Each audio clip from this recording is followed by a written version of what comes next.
အော်တိုဘာလ18ရက်နေ့ခုနှစ်သားသမီးမိတ်ဆွေများအတွက်တနေ့တာဟောစတန်လေးဖြစ်ပါတယ်ဗျကျွန်တော်မိတ်ဆွေများရဲ့တနေ့တာမှာကံကြိုးပြကောင်းနေတဲ့လုပ်ငန်းတွေအလုပ်တွေကိစ္စတွေ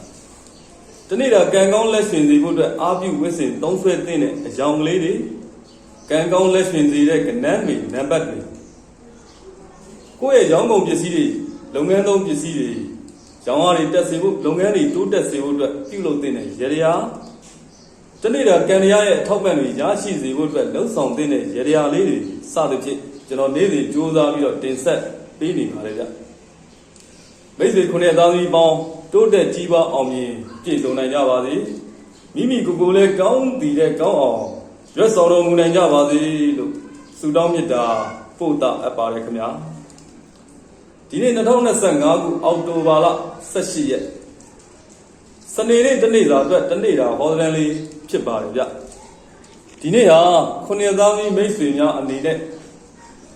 အလုပ်နေရာအိမ်နေရာပြုပြင်ပြောင်းလဲခြင်းဆိုင်ရာကိစ္စတွေ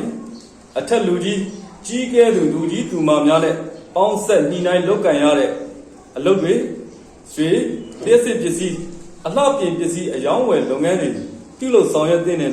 ဖြစ်ပါတယ်ဗျဒီနေ့အတွက်ကံရရဲ့ထောက်ပံ့ရရှိစေဖို့ဆိုရင်တော့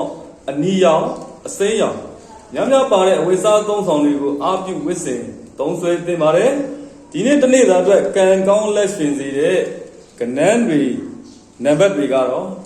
၄ကဏ္ဍ၁ကဏ္ဍတို့ဖြစ်ကြပါတယ်ဗျ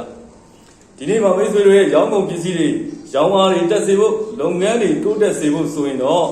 ကိုယ့်ရဲ့ရောင်းကုန်ပစ္စည်းတွေလုပ်ငန်းသုံးပစ္စည်းတွေကိုအာလူးလေးတစ်လုံးနဲ့အာလူးလေးကိုတန်းတန်းလေးရေမိုးဆေးပြီးတော့အာလူးလေးတစ်လုံးနဲ့တုတ်ခောက်ပြီးတော့ဆူတောင်းတင်ပါတယ်ဒီနေ့ကံပွင့်ကံမြင့်စေဖို့အတွက်ဆိုရင်တော့မြတ်စွာဘုရားမှာပဲဖြစ်ဖြစ်ကြီးကဲသူအပေါင်းအသင်းမိတ်ဆွေတွေကိုပဲဖြစ်ဖြစ်အာလူးကျော်နိုးအေးအေးတမျိုးမျိုးလှူဒန်းဒါနပြုခြင်းအဖြစ်ကံတရားရဲ့ထောက်ပံ့နေရရှိနိုင်ကြပါသည်ကိုယ်စိတ်နှပြချမ်းသာချမ်းသာစွာဖြစ်လဲလိုရာဆန္ဒမှန်သမျှပြည့်ဝတော်မူနိုင်ကြပါသည်ခမညာ